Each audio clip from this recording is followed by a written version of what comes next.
কোন লুটেরা কোন দুর্বৃত্তের স্থান বিএনপিতে হবে না। আমরা সেই নির্দেশ অক্ষরে অক্ষরে পালন করব।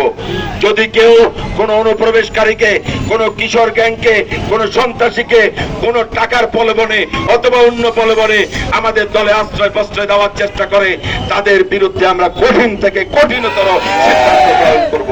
সবাইকে আজকে যে প্রেক্ষাপট, কতক্ষণ হিন্দু সাম্প্রদায়িক দাঙ্গা সৃষ্টি করার চেষ্টা করা হচ্ছে, সাম্প্রদায়িক উস্কানি দেওয়ার চেষ্টা করা হচ্ছে, কখনো কখনো পাড়ায় মহল্লায় সাধারণ মানুষের উপর হামলা করে পরিকল্পিতভাবে একটা অরাজক পরিস্থিতি তৈরি করার চেষ্টা করা হচ্ছে। আমরা পরিষ্কার ভাষায় বলতে চাই, আজকে কোন লুটেরা, কোন সন্ত্রাসী আমাদের ভাইয়ের রক্তের দাগ এখনো শুকায় নাই। এই মাটিতে আমার ভাইয়ের রক্তের গন্ধ আমাদের নাকে আছে এখনো। সুতরাং এই রক্তের সাথে বেইমানি আমরা করব না। কেউ যদি মনে করেন এখন কচ্ছপের মতো কল্লা বাইর করে দিয়ে আবার ষড়যন্ত্র করবেন, সন্ত্রাসী করবেন, সেই কল্লা আমরা ভেঙে দেব।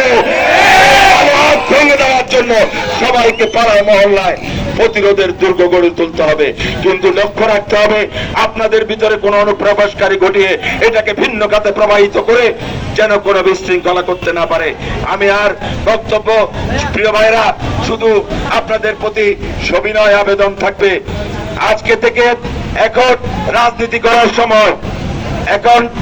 করার সময়, 15 বছর 17 বছর কষ্ট করেছেন, জেল জুটুম খেটেছেন, রাজপথে ছিলেন, এক বেলা খেয়েছেন আর এক বেলা খেতে পারেন নাই, অনেকে নিরপরাধ বাসা বাড়িতে থাকতে পারেন নাই, পরিবার পরিজন কষ্ট করেছে।